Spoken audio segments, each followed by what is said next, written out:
Welcome everyone to Wrasslin Raw!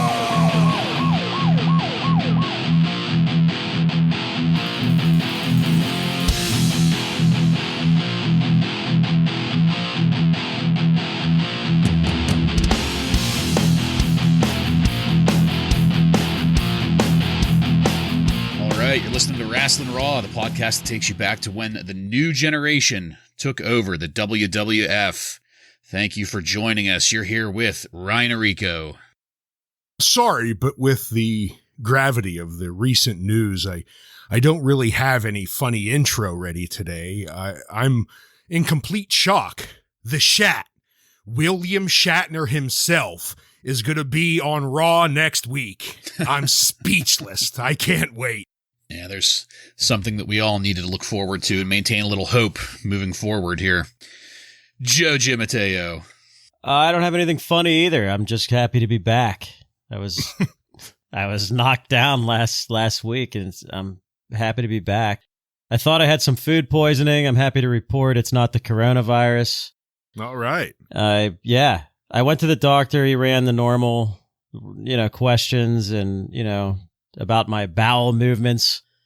Was I feeling nauseous? Was there any vomiting? Normal questions for food poisoning. But then he said, did you happen to watch any 1995 Lex Luger matches? Well, it's been known to cause. Yeah. Anyway, yeah, great job, guys, on the short preview episode last week. I enjoyed hearing what you guys are looking forward to, and I have to agree with all of it. Oh, thank you. Yeah, it's very good to have you back, Joseph. It just wasn't the same without you. Yeah, welcome back, Joe. Thank you. I mean, having to watch 2 Lex Luger matches, I didn't know if I was going to make it. It would do it to anybody, really. Did you rewatch it this week just to refresh it? No. No, I would question your sanity if you did. I'm the one and only Jason Bartlett, and we're going to examine WWE history one episode of Raw at a time. In this episode of Wrasslin Raw, we're going to be talking about the Raw that aired on January 2nd, 1995. This Raw was recorded at the Liberty Central High School in Liberty, New York, and features Gorilla Monsoon and the Heartbreak Kid, Shawn Michaels, on commentary. Are you guys ready? I'm ready. I don't know. Well, tough shit. Let's get into it. So we're going to open up here with, it's kind of a high point. It gives us the sense that this might be starting off really well and that we don't have such horrendous things to look forward to. It's like a Double J Jeff Jarrett promo with the intro.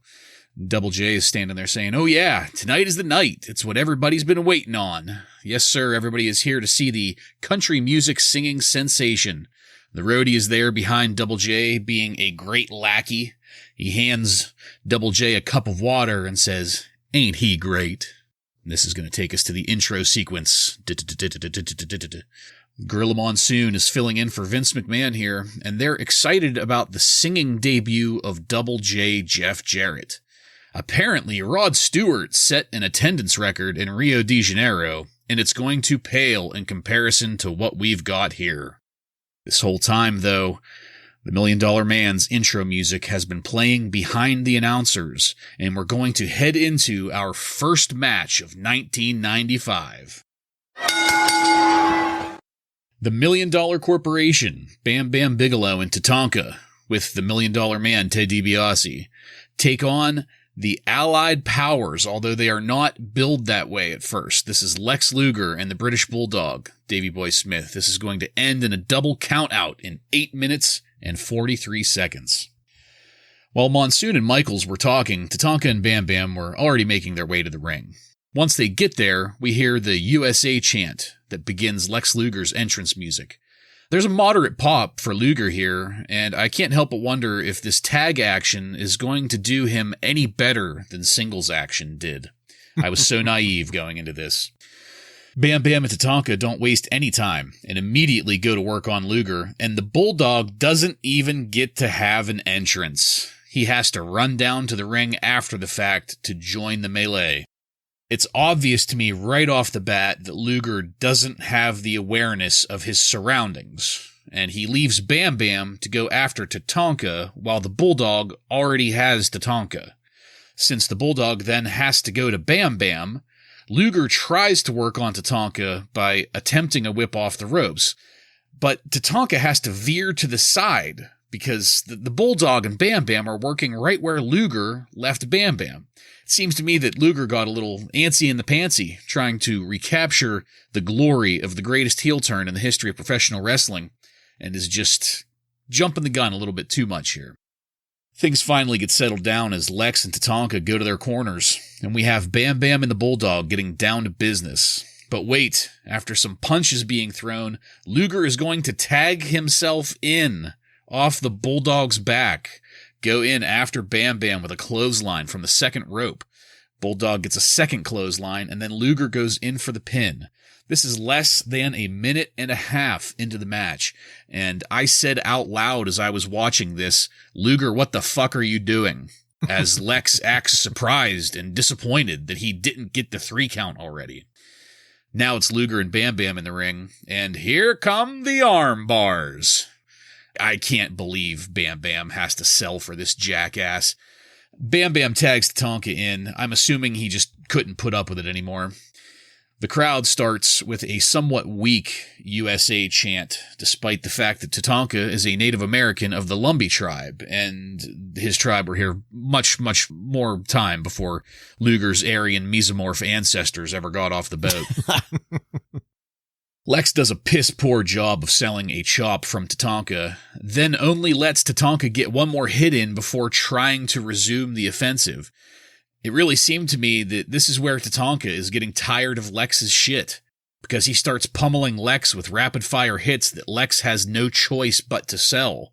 Some of them might have been a little stiff. They kind of looked stiff. Lex tries to make a tag as we cut to commercial, and thankfully we come back to Lex still getting his ass kicked by Tatanka. It feels like Lex is trying to make himself the focus of this match, and it's just not working. He's not trying to assist in the storytelling going on in the ring here.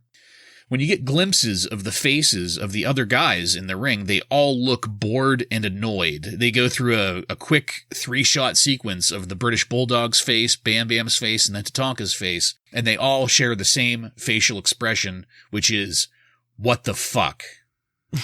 Finally, Tatanka tags in Bam Bam to change it up a little. Poor Bam Bam has to sell a power slam for Lex, and Lex finally is willing to tag the Bulldog in. There's a big pop for the Bulldog as he hasn't seen action since Luger tagged himself in, and the Bulldog goes to work with Tatanka now as the legal man. The Bulldog winds up with Tatanka in a pin, but the $1 Million Man pulls Tatanka out of it by his ankle. Luger goes to the ringside to go after the $1 Million Man, but is intercepted by Bam Bam. It's now mayhem on the outside of the ring. Tatanka and Luger, Bam Bam and the Bulldog, with the $1 Million Man watching from the base of the entryway. I was very concerned for the Bulldog at this point, as ringside is the most dangerous place for him to be. There's no telling how many devastating concussions he may have received here. It's a wonder that he's still conscious at all. Meanwhile, Earl Hebner has been counting the whole time and calls for the bell. Both teams are counted out. The brawl won't stop when the bell rings and a legion of officials come out to break it up.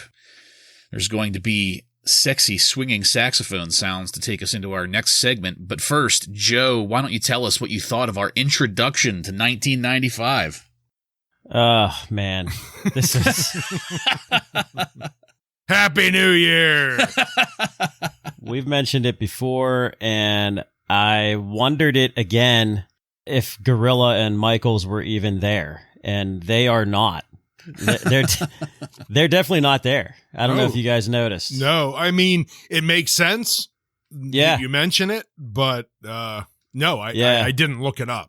I don't have much noted about the match itself, other than one move that I absolutely hate, and I always have, is the bear hug, just to kill time. Well, especially when Lex is the one selling it. Yes. Tatanka is horrible at applying it. Lex is horrible at selling it. The other thing I had noticed is that the more I watch Earl Hebner back in this time, the more I realize his counts are pretty fast. I never really noticed that before until now. Yeah, this match was the shits. I mean, it was bad. I'm not going to go on and on about it. Thank God it's not going to continue or anything. Shawn Michaels said at one point, "That's a whole lot of Indian there," talking about Tatanka's size. Yeah, he was saying he put on some weight, he thought. Yes. And that's all I have. This was just the shits. So to start off with, I was laughing when the match started and you have, they're just beating on Luger here. And I'm wondering, is the Bulldog knocked out backstage or what's going on here? Because he can't come to the ring. And even Michaels comments on it. He says, "I thought the ASPC wasn't putting dogs to sleep anymore." The British Bulldog was caught sleeping in the back. I got a good chuckle out of that one. I have to say, over the last few weeks, I have thoroughly enjoyed Shawn Michaels on commentary. Like, if he would have decided to hang up the wrestling boots and do commentary, he could have done a perfectly fine job at doing that too, because I've been enjoying him. Yeah, definitely. Like both you said, I mean, Luger's just ruining the day here. The other people in the ring, Tatanka, he could look poor at times, but most of this match, he was looking pretty decent. Bam Bam always looks good. British Bulldog always looks good. When they were in the ring, it was good stuff, but it was mostly Lex in the ring, so he messed up everything. Tatanka and Bam Bam, they look great as heels. Like you mentioned a couple weeks ago, Bartlett, Tatanka has really started to grow into the heel role. Yeah. He's looking significantly better. And there was a point earlier in the match, I believe maybe these were what led Tatanka to throw some stiff chops to the back of Luger's head, because earlier they're in the middle of the ring and Luger's on all fours and Tatanka starts chopping him to the back of the head, and Luger's just no-selling them at all. Like he's just acting like he's not getting hit at all. And Tatanka's doing a really good job here. Like they looked realistic, but just no sell from Luger. I mean, it's just all through this match, which is almost all Luger, he ruins the match. Everyone else looked fine, but Luger. Yeah, completely agree with that. And Joe, I completely agree with it in that it was the shits. I attempted to make that clear in my breakdown there, but to me, it really seemed like this was Luger kind of going into business for himself, trying to steal the show a little bit, trying to get himself over, because him getting over hasn't been happening. And, like you said, Ryan, there were those times where he just starts no-selling. He no-sold a lot of moves in this match, a lot. Yes. There was one point where I had noted that Tatanka and Bam Bam were trading tag-ins back and forth about 2/3 of the way through the match, where Tatanka had Luger again down on his knees. He wasn't on all fours, but he was down on his knees, and Luger was just no-selling the punches and trying to punch Tatanka in the gut, which, Tatanka, at least being, say whatever else you will about Tatanka, he is at least a professional here. So he sells the punches, but then that's when he starts laying in the stiff chops to get Luger to actually get with the program, like, hey, I'm hitting you right now. You need to fucking act like you're being hit. And if you're not going to act like you're being hit, I'm going to just hit you for real, you cocky son of a bitch. I also really loved one point Gorilla and Michaels are talking about the absence of Vince McMahon, and I love Michaels referring to him as McMannequin. Yeah. Oh, yeah. That's about all I have to say about this match. Luger just ruined it. I'm pretty sure that he was trying to just steal the show. He was being inconsiderate to his fellow professionals. Well, he's not a professional, but the fellow workers in the ring. He just shat all over everything that could have been happening here. And like I said, thankfully it's done with and we don't have to see them anymore tonight. No, not at all. All right, the next segment that we're going to go over is a Royal Rumble report. Petting Zoo is right on the money for once when he says, I don't think anyone made a New Year's resolution that said, I'd love to see a double countout match. Goddamn right, petting zoo. I didn't want it. Welcome to the Royal Rumble Report, everybody. And petting zoo mentions having a Far Side calendar with cows on it. I'm pretty sure I had that one. It's not going to be just another wrestling event. If you miss this, you're going to feel like Bill Buckner the rest of your life. Can either of you guys help me out and tell me who Bill Buckner is? Yeah, Bill Buckner played for the Red Sox, and he's famous for flubbing a ground ball that basically ruined the Red Sox chances of winning a World Series. I have no idea how it's relevant here. It's not. Yeah, but that's who he is. Okay. It didn't happen in 95. I mean, it was like the 80s or something. Yeah, way before. Yeah. Okay. It's just Todd Pettingzoo being a complete idiot, as usual. Yes. Well, that's not surprising. I didn't know who that was, and I was unsure as to why he would bring it up. Or Abraham Lincoln. Oh, God. Petting Zoo reminds us that Pam Anderson is going to be there and then throws out quotes from Wayne's World. Pissed me off quite a bit. I'm a fan of the movie Wayne's World, and it just seemed like it was dirtying the movie by having this fucking idiot quote it, I guess. The championship is going to be on the line as Diesel defends the title against the Hitman Bret Hart. The Intercontinental title is up for grabs as Razor Ramon defends the title against Double J Jeff Jarrett with the roadie creeping in the background. Petting Zoo holds his fake, non-existent earpiece in and then gives us some breaking news about the situation back at the ring. Apparently, nobody has hit the showers yet from the Corporation Allied Powers match. Everyone involved wants the match to continue. Petting Zoo will keep us updated. Fingers crossed that does not come true. Son of a bitch. Always the bearer of bad news. The Undertaker will be taking on IRS at the Rumble, and Petting Zoo reminds us about the Druids coming out with IRS at the end of last week's Monday Night Raw. The psyching out has already begun. The IRS showing up with some random Druids to intimidate a funeral director and his possibly undead Undertaker is enough to make me scratch my head. We're going to repeat the Rumble rules here and go over the roster for the Rumble. The Royal Rumble so far consists of Lex Luger, Donk the Clown, who will be dinkless, Bob Backlund, King Kong Bundy, the legendary Dick Murdoch, whoever the fuck that is, Aldo Montoya, Duke the Dumpster Drozy, the Master of the Martial Arts Quang, Adam Bomb, Henry Godwin, the British Bulldog, my main man Mabel, Mo, the Heartbreak Kid Shawn Michaels, the 1-2-3 Kid, Bob Sparkplug Holly, and Butch and Luke of the Bushwhackers. Petting Zoo says here the Bushwhackers won't honky, they'll fight to win. I rewound this a couple times. I believe it's hongi. Hongi? Hongi. Yeah. Like a hard G sound. Hongi. Yes. Go back and rewatch it. The first time I listened to it, I was like, wait, did I catch a G in there? And I rewound it a few times, and I'm pretty sure it's hongi, not honky. Well, I don't really strive for accuracy, so honky it is. I'll take it. I just think it's more fun to say honky anyway. I agree.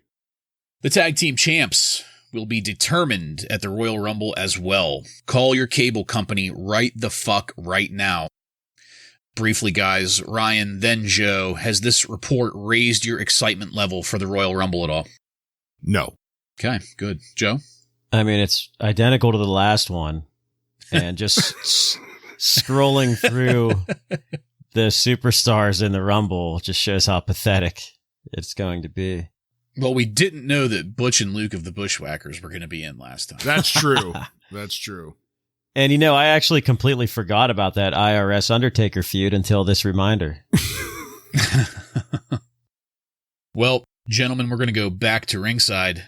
And what's this? The roadie is setting up a microphone, doing a sound check. The flunky?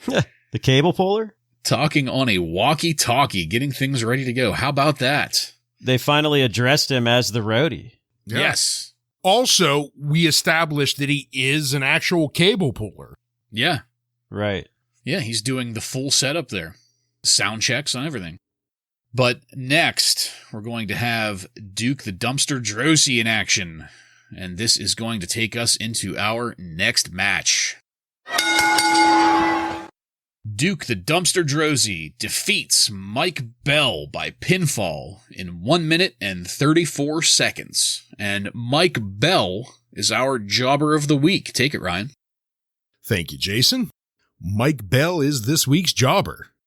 Born Michael Bell on March 18th, 1971 in Poughkeepsie, New York. I will spit my drink out. Mike was trained under David Schultz and Paul Roman. He made his WWF debut in the summer of 1994. He used the ring names Mr. Grimm, Sabre, Mike Mad Dog Bell, and just plain Mike Bell. Bell spent most of his career as a jobber for the WWF throughout the 1990s, although he spent a couple years working for the WCW at the end of his career. There isn't a ton of information about the wrestling of Mike Bell.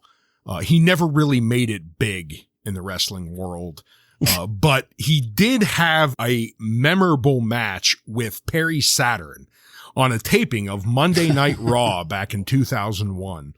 Bell botched a snapmare arm drag on Saturn, causing Saturn to land on the mat head first.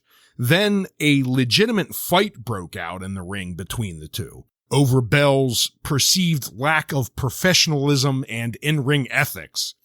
Neither performer sustained any serious injuries, and they were able to resume their roles and finish the match as planned without many in the crowd realizing what has happened.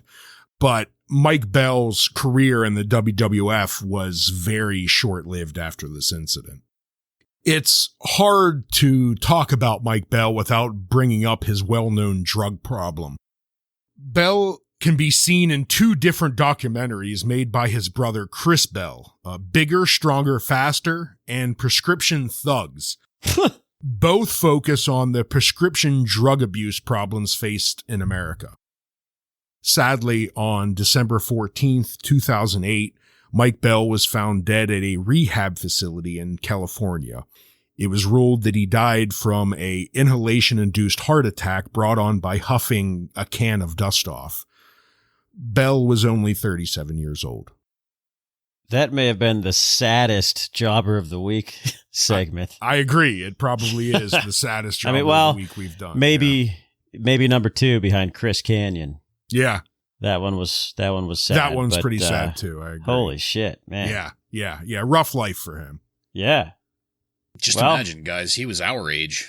Yeah. I mean, right now. We are all 37 right now. That is when he died. Just imagine kicking it by walking on sunshine in a rehab facility. Yeah. Ugh. Well, thank you for that, Ryan. Illuminating as always. Back to the match. So the roadie is still exiting the entryway as Duke the Dumpster's music hits the PA, and the roadie crouches and scurries in the entryway in an attempt to not get in anyone's way. Duke does not notice him and walks right on past him. I note here that they've given Duke some new music. It's pretty sexy and swinging, if that can be a thing when the tempo is set by the sound of a garbage truck backing up. Duke attempts to get over by pulling a Bret Hart and taking his hat off and putting it on some kid's head. The poor kid is probably now infested with some kind of mites, as the hat that says the Duke has been on the dumpster's head while Droese has been living in a filthy dumpster somewhere. Don't you dare touch that clicker. We'll be right back. Promotional consideration paid for by the following. Acclaim's Raw's War video game. Game looks great. We return to the bell ringing, and the action starts. There's not really a whole lot going on here. Duke is looking horrible as he sits in a hold. Mike Bell attempts to get some action happening, but the dumpster manages to get a very donk-like power slam on him, and then acts like he's hot shit and calls to the crowd that he's going to take out the trash. There is very obviously crowd noise being pumped in here because it sounds like a main event, but the crowd is clearly sitting in their seats doing nothing. The dumpster ends the match with a finisher that Monsoon calls the trash compactor. I have to admit that it was executed flawlessly. It was a move that was performed pretty damn good. He must have spent a lot of time practicing that move and that move alone because none of the other things that he did looked good at all. The Dumpster's arm has barely been raised for the victory, and we're being taken to a different vignette. But first, Joe, how great did Mike Bell look in this 1.5-minute match? Well, he took a nice compactor. He did. He was compacted very well. First I want to mention the roadie. I love the roadie here. I love this gimmick. It's so silly. Yeah.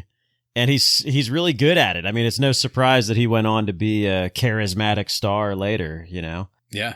But anyway, so he exits, the match starts. We haven't seen Duke in months, right? Yeah, it's been a long time. Yeah. Since the midget shit. I haven't missed him. I don't know about you guys. No. This is where I really noticed that Gorilla and Sean are not there, because Duke is going around giving high fives to the fans all around the ring, and they're not there at all. Yeah, the match itself, I mean, really nothing impressive. That finisher is pretty, I mean, he executes that pretty well, like you said, Bartlett.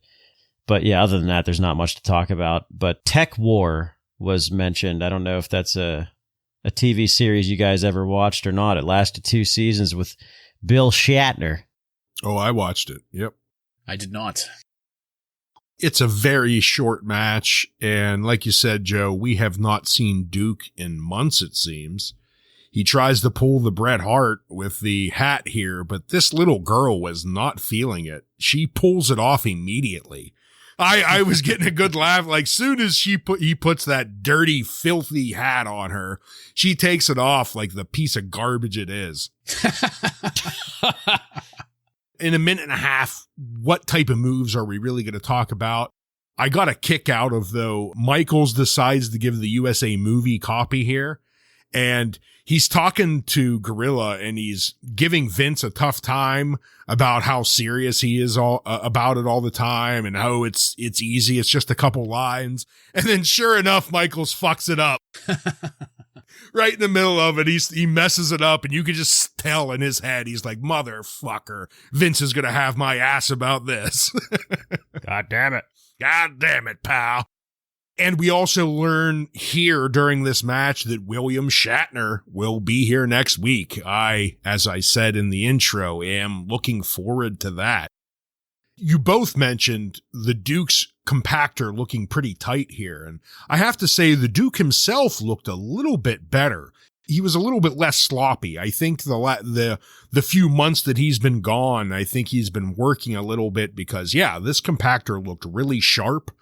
And I also picked Mike Bell as Jobber of the Week because the last time we saw Mike Bell, if any of our listeners were able to listen to our very first test episode, those were mostly family and friends, but Mike Bell showed up in that episode and he wrestled against Lex Luger. This was Luger directly from the Lex off the chopper moment. It was around that time frame. And he had a extremely poor match with Luger. As we've learned, maybe that had more to do with Lex than it did with Mike Bell, because he looked significantly better in this match than he did against the one with Lex Luger. So that was why I picked him as the Jobber of the Week, because of his great improvement. Yeah, I'm not going to disagree with too much that you guys are saying here. Ryan, I think you're giving the Dumpster just a teensy bit too much credit. He does look a little bit better, but you got to remember the last time we saw him in the ring was, I'm pretty sure, in that match with Jerry the King Lawler leading into the midget shit storyline, if I'm not mistaken. Yeah. Mm-hmm.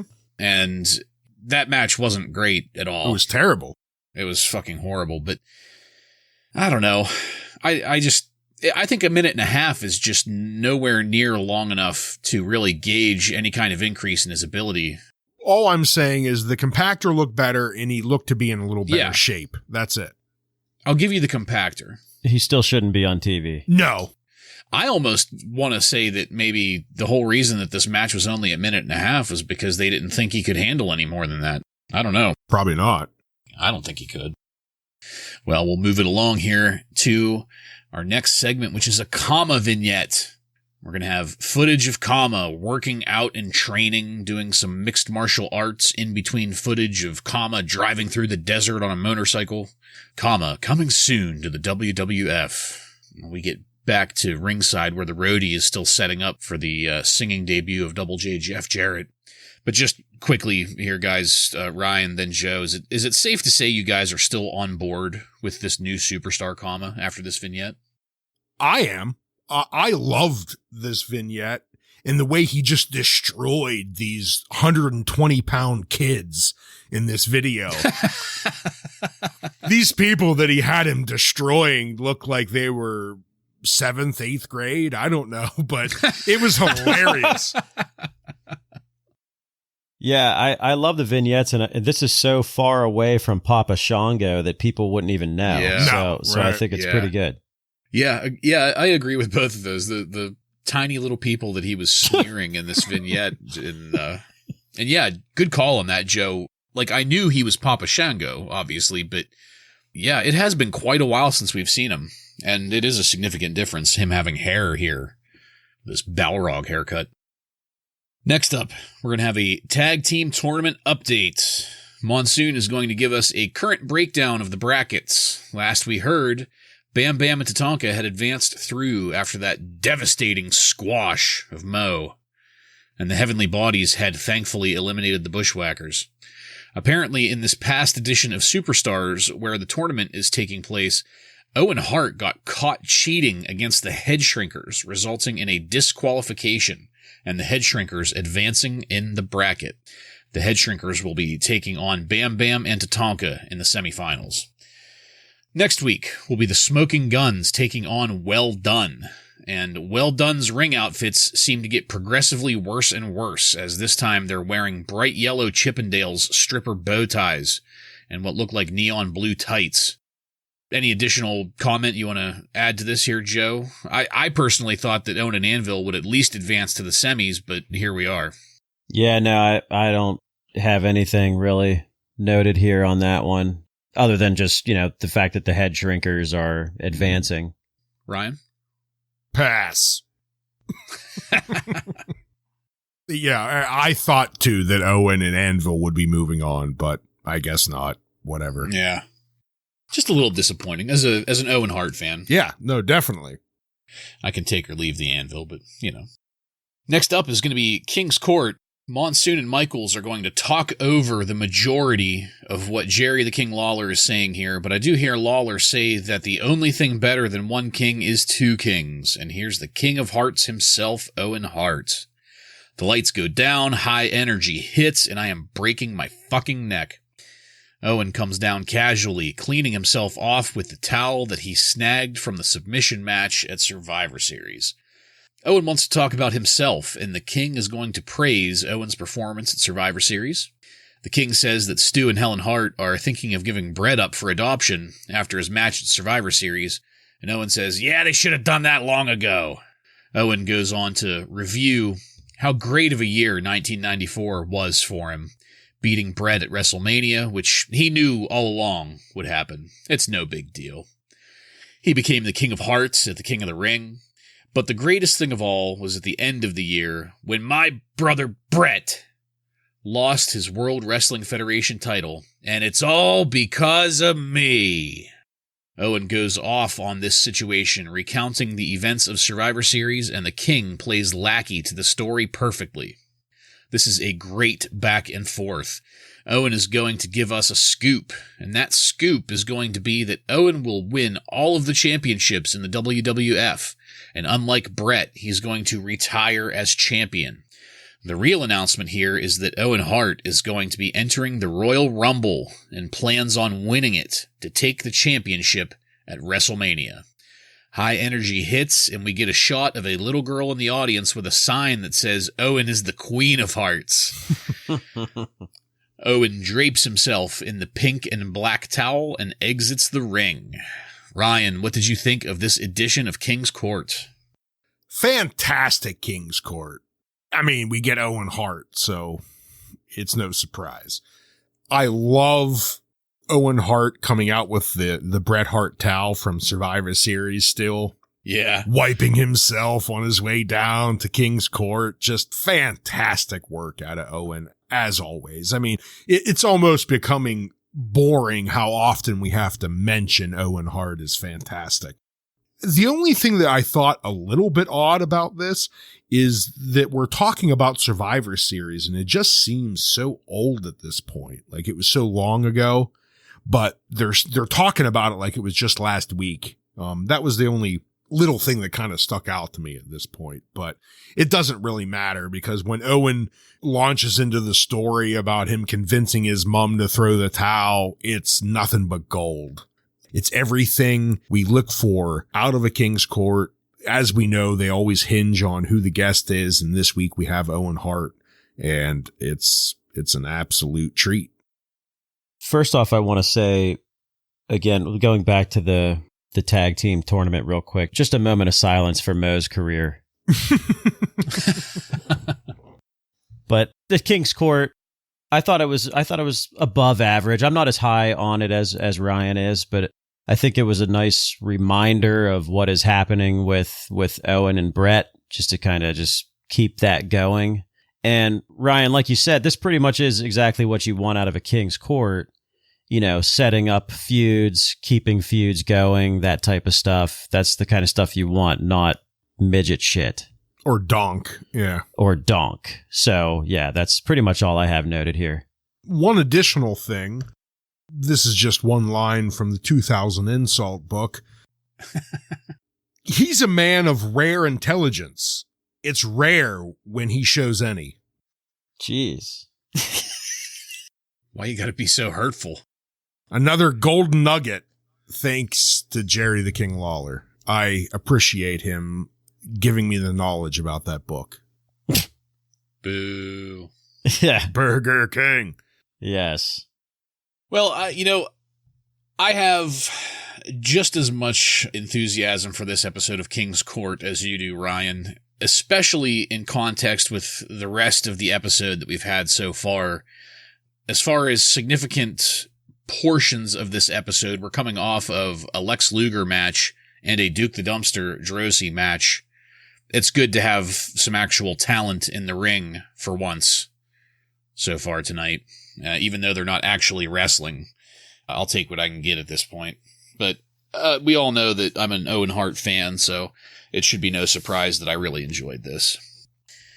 We're going to go back to ringside, and Gorilla informs us that Shawn Michaels has called the office of Jack Tunney, the most worthless name in television, and has indeed confirmed that Owen Hart is part of the Royal Rumble. We're going to have a petting zoo voice-over video montage here. And for Monday Night Raw's second anniversary, there is going to be 2 matches worthy of such an anniversary. First is an Intercontinental matchup that's going to happen as Razor Ramon defends the Intercontinental title against the King of Hearts, Owen Hart. I am extremely excited to watch that match next week. I can't remember a time where we've ever seen Razor Ramon take on Owen Hart on Monday Night Raw. Guys, correct me if I'm wrong on that, but that's going to be new territory, right? I believe so. Yeah. Yeah. I'm really looking forward to that match. It sounds great. And I can't believe I'm about to fucking read this. And the second match for that blowout second anniversary, and the unstoppable force meets the immovable object as the massive Harvey Whippleman squares off against the intimidating Howard Finkle in a tuxedo match. All this and more on next week's Raw. I got Harvey in this one. He's a powerhouse. Is that going to be the final match of the night? Probably. I have a feeling. Joe, after finding out that the Whippleman-Finkle feud of 1994 is going to carry over into 1995, please talk me off the ledge and tell me why we shouldn't just quit doing this podcast right fucking now. Well, at least we get the other match, right? Yes, you're right. And I hope this is the end of it, or else it'll be the end of this podcast. It's a tuxedo match. That sounds like a finisher, right? Yeah. A blow-off tuxedo match. Yeah. God damn it. All right. We gotta move past this because that's just gonna weigh down my soul for the next week. Just keep on thinking Razor Ramon and Owen Hart. Yeah. Well, This very disturbing news is going to then segue us into our next match. Double J, Jeff Jarrett, with the Roadie, defeats Buck Quartermain by submission in 2 minutes and 51 seconds. Double J comes out while Buck Quartermain is already in the ring, and there's a little bit of a light show and a fog machine for old Double J. Thankfully, the Roadie is there with a little mag light to light the way through the fog for his boss, Double J. I really loved that little touch on the situation. He was there to light Double J's way down. Double J does his strut after shooing people from the center of the ring, and the Roadie continues to do a mic check, and this is where I started hearing mic check, Double J gets on the mic as the Roadie acts like a barricade in the corner, keeping the ref and Buck Quartermain at a safe distance. Ain't I great? You're gonna find out right now how great I am. The bell rings and the match begins. Double J is moving very well here. There's not a complaint to be had about his in-ring ability. Double J lands a flying clothesline from the top rope, and at ringside, the Roadie is crouched down and yelling, "Ah, perfect!" Michaels mentions that Buck Quartermain sounds like a soap opera name, and then Monsoon utters a phrase I haven't heard since AP Biology back in high school. He says that Quartermain landed on his external occipital protuberance, which is that little bump at the base of your skull where your neck ends and your skull begins. Quartermain isn't doing too bad here. He's lucky that he has a real professional to work with in the ring, and after a nice superplex, Double J sends the Roadie to the backstage area, applies a textbook figure 4 leg lock, and secures the submission from Quartermain. The Roadie returns with a guitar, and as Buck Quartermain is exiting the ring, the Roadie is moving that microphone and guitar into the ring. We'll break to a commercial. When we come back, Double J will be all set up and ready to play. Double J will now do a mic check, and starts calling for levels. Bring them down, damn it. There's an awful lot of stalling as the Roadie attempts to get the mic stand just right. He tips it over briefly before finally getting everything just right. This is what we've all been waiting for. Debuting. They bring the lights down, and Double J continues to complain about the situation. There's feedback coming from the microphone. Everything is going down the shitter, and Double J walks out of the ring, giving up on the whole thing. Double J yells at the Roadie on the way out, blaming him for everything that just happened. Ryan, please give us your thoughts on this match and the ongoing Double J Roadie singing story here. I relatively enjoyed this match. Buck Quartermain, former Jobber of the Week, Jeff Jarrett, legend. They both do a very good job here. It's not a very long match, but as we've said before, this is a standard Jobber superstar match, and this is what you want out of it. Buck does a very good job of selling everything Jeff is throwing at him here, even though he's never going to take much of an offensive, unfortunately. I really enjoyed Sean at the one point talking about Quartermain's getting hammered here, much like some of the partygoers bringing in the new year in 1995, none of which are part of the World Wrestling Federation, of course. And Gorilla follows that with, "Oh, I should hope not."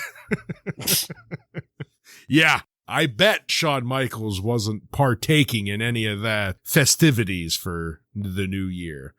But short match, then it comes up to the Jeff Jarrett playing the music, and I got a kick out of this.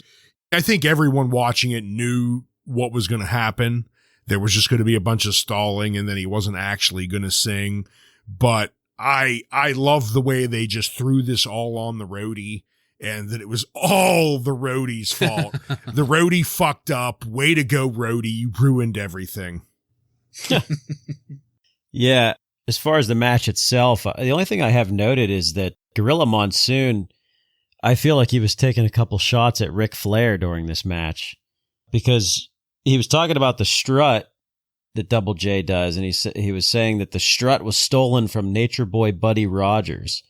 Then when he put the figure 4 on, Gorilla said, he was calling Buddy Rogers the inventor of the figure four. So I feel like he was kind of taking shots at Ric Flair there, just basically calling him a ripoff of Buddy Rogers. The thing after the match, I remember this.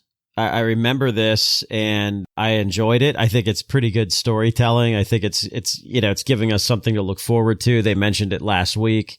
They were talking about it tonight all the way up till when it happened. I thought it was pretty funny. Again, the roadie is just great at doing this gimmick. Brian Armstrong is just great at it. And I have to say, earlier during the Duke the Dumpster Droese match, when he was out there getting some things set up, I loved when he was hiding, trying to work his way up the ramp to hide himself from Duke. And he even set up the mic stand in such a terrible way, on purpose, just because it was good. It's all his fault. Right.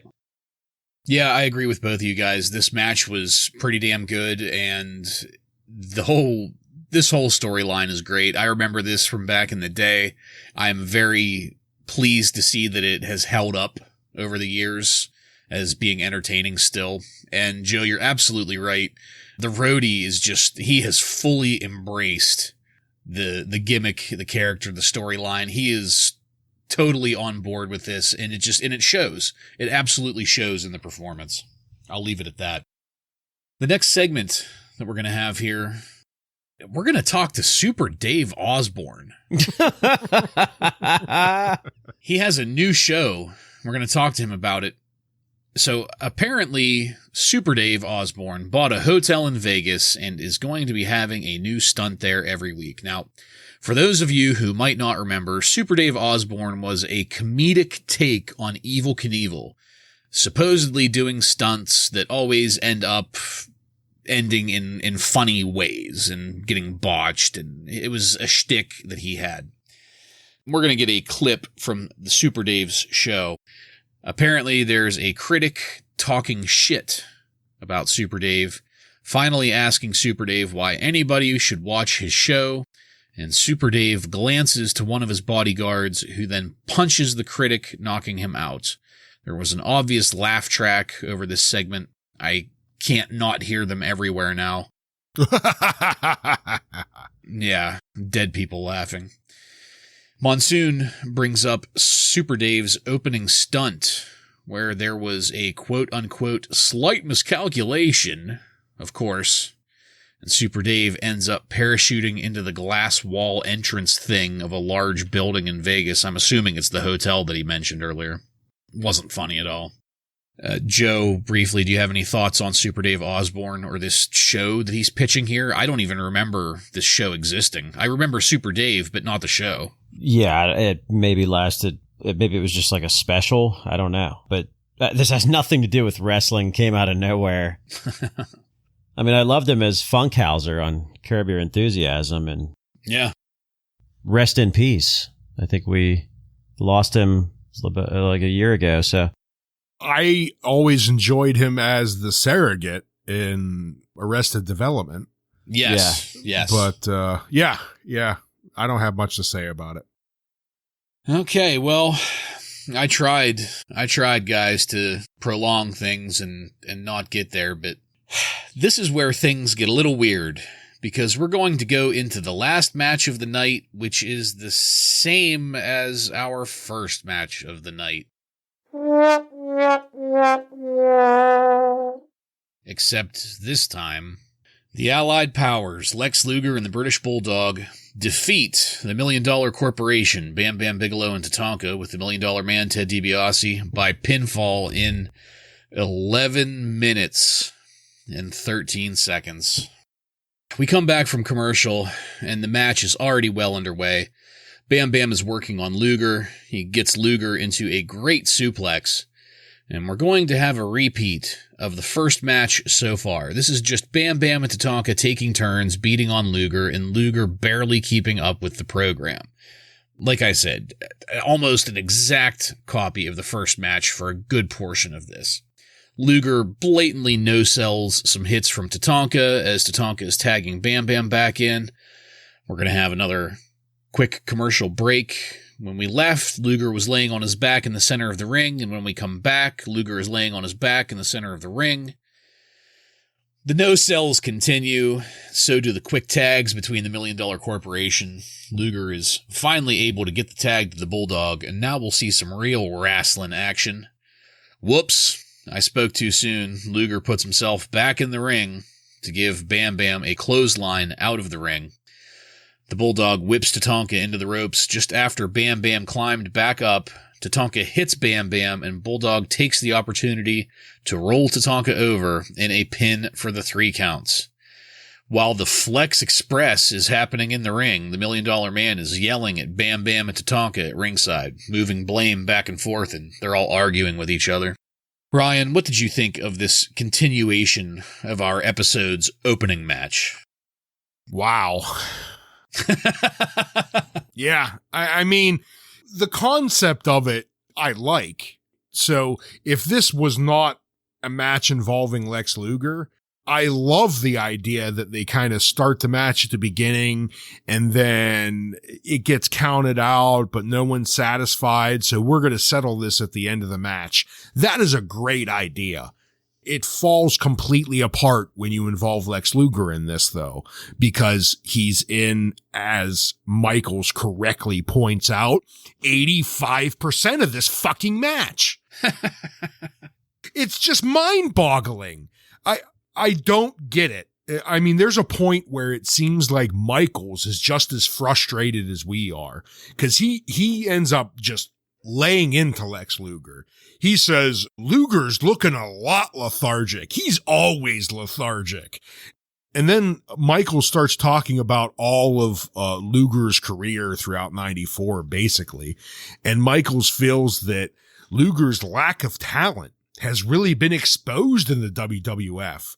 Luger is bad and I'm good, is what Sean says. And he's absolutely correct. Everything that he is throwing at Luger here is exactly what we have been saying for the last couple months. He's lethargic. He's talentless. It's being exposed here.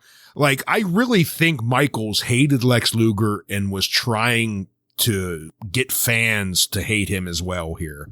I mean, I don't know what else to say than, my God, can you stop it, Lex?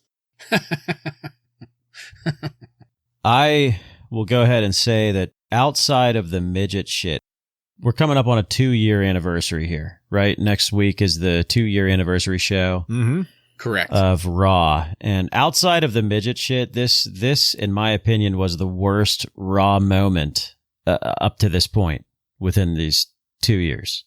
Just having this happen, I thought was just terrible. Mostly for the same reasons that Ryan talked about. Lex is terrible, and he was 85% of the match. He also kept grabbing Tatanka's loincloth. This is a feud just to have a feud. It has no fucking substance whatsoever. The match was boring. Bam Bam took a few good bumps, but just boring. Terrible match. Yeah, I agree with just about everything you guys have said here. And I hate to be the bearer of bad news. I hate to be a petting zoo here, but I looked ahead a teensy bit whenever I was checking stuff out for our 1995 What to Look Forward To episode there last week. And I happened to notice that the Allied Powers will be in quite a few matches. Really disappointing, too, because, like, I think we were all really enjoying British Bulldog up to this point. Yes. And now it's ruined. Yes. I'm trying to, like, think about it and look at it from a professional, or at least maybe Vince's perspective. Like, they tried the singles, didn't work. They tried just shoving him down our throats repeatedly, and nobody was buying it. Nobody wanted it. They were piping in chants for him, for Christ's sakes. I can't think of a single other person that had that much forced enthusiasm. Can you guys? I don't think so. I can't think of anybody else where they had that much pumped in shit for a person just to make them seem like they're over. And I think it really has to do with the time frame because of Hulk Hogan just leaving and Vince really desperate to try and find that next Hulk Hogan. Yeah, and the fact that you don't hesitate to shove this kind of shit down our throat because there's really no competition at this time. Yeah. I mean, they do have, obviously, with Hogan and Macho Man over at WCW, but they're not really knocking at the door yet. Nitro didn't happen. So, like, you know, Vince can get away with putting this garbage on TV kind of like now, or at least up to the point where AEW started. It's like, well, we can afford to put some shit on here because... What other choice do you have? Yeah. Yeah, and especially after seeing the amount of allied powers that we are going to have going forward, it's not like oversaturated, but it's enough for me to notice it. It feels like it's kind of like the last ditch effort. Like, okay, singles didn't work. We're going to put you in a tag team with somebody who is a known performer, a known worker, somebody that knows how to work in a tag team effectively. And if you can't do this, Lex, then you should probably take the money and run. You know what I mean? Mm-hmm. This is your last chance, Lex. I hope I'm right in that. I want to say that he's gone by the end of 1995, but I'm not positive about that.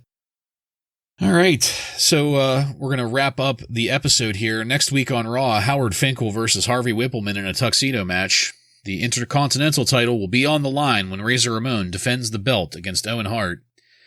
And just to fucking rub salt in the wounds, we get a final shot of Luger and the Bulldog posing and flexing as Gorilla Monsoon says, "Happy New Year," and we fade to black. Highlights and lowlights.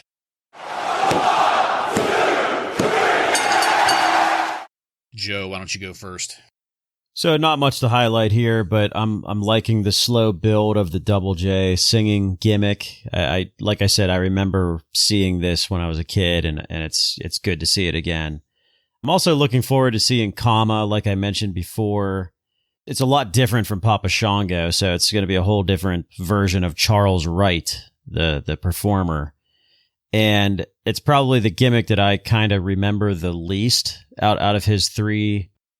I kind of remember it later on with the Nation of Domination, but I don't really remember the early stages of it too much. So looking forward to that. But I mean, that's not really giving a highlight of this particular episode.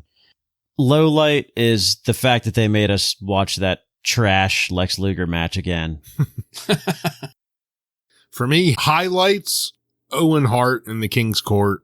You know, I've already talked about it. I love Owen Hart. I think he does a fantastic job here in moving along the story with his brother Brett.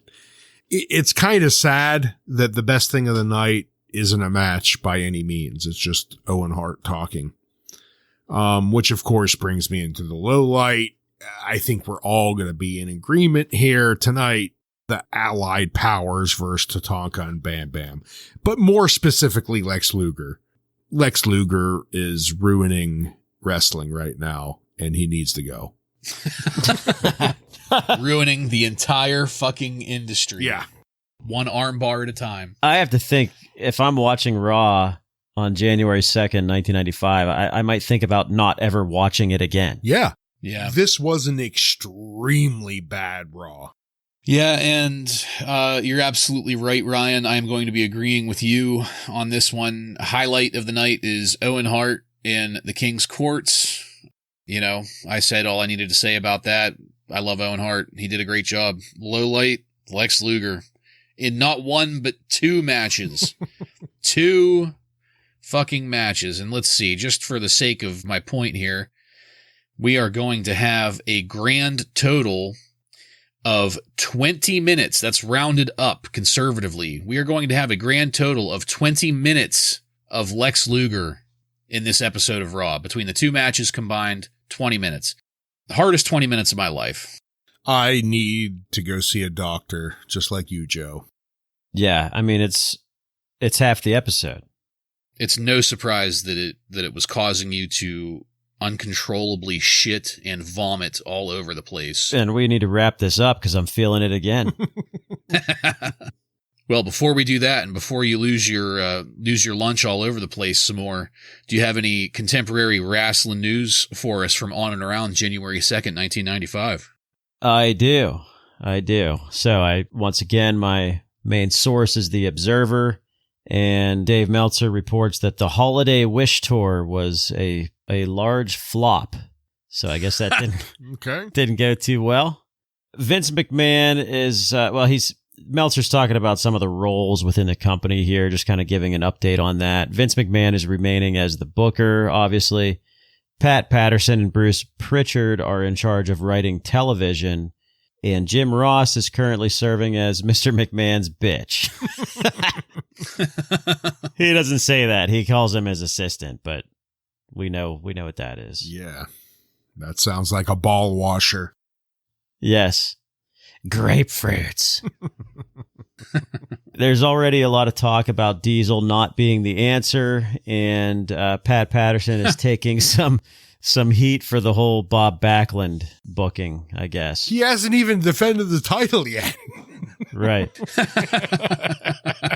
It's not the answer. Oh, man. Meltzer goes on to say that Bret Hart is on pace to become a 10-time champion, the way they just keep pushing him aside for the newest monster. It seems like when his successor can't hang once in the spotlight, they go back to the solid guy, Bret Hart. That is according to Dave Meltzer. He's correct here. And just a reminder that according to Meltzer, next week's Raw will be live. So a little bit of a different production to watch here for next week's episode. And that is all. All right. Thank you, Joseph. Enlightening as always. And that's it, folks. We're done with this one. I want to thank you again for joining us. And if you like what we're doing here and want to connect with us, you can find us on every major social media and podcast subscription platform by searching up the handle Wrasslin Raw. That's WRASSLINRAW. While you're there, don't forget to click subscribe and get every episode of Wrasslin Raw coming to you every week. Give us a 5-star review and let your friends know about the fastest growing wrestling podcast in the world. Next week on Wrasslin Raw, we're going to take a look at the Raw that aired on January 9th, 1995, with matches featuring Matt Hardy, Gary Sabaw, and many more. So, for Joe and Ryan, I'm Jason, and this has been Wrasslin Raw.